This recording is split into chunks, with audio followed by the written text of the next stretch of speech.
An explosive situation in Windsor Locks where firefighters had their hands full dealing with an early morning house fire. The situation was complicated by ammunition inside the house that set off a series of explosions. News 8's Jeff Fallon spoke with one of the homeowners who lost everything in the blaze, and she says this fire was no accident. Why? That's it. Just why? And not in the rhetorical sense as if an act of God.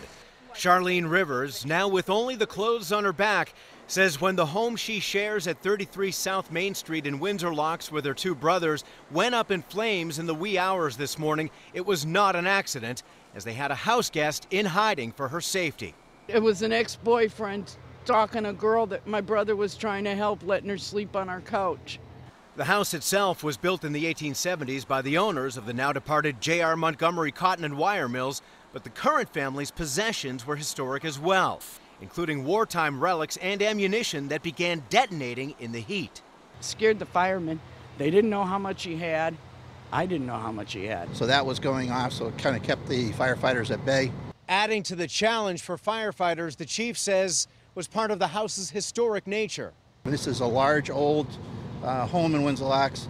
It's the type where you got to go through one room to get to the next room, to get to the next room, and that would pose some difficulties with us as well.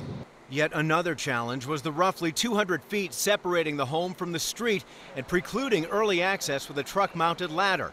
Had everyone not gotten out alive, Rivers and every neighbor we met are convinced this wouldn't have just been tragedy, but specifically murder.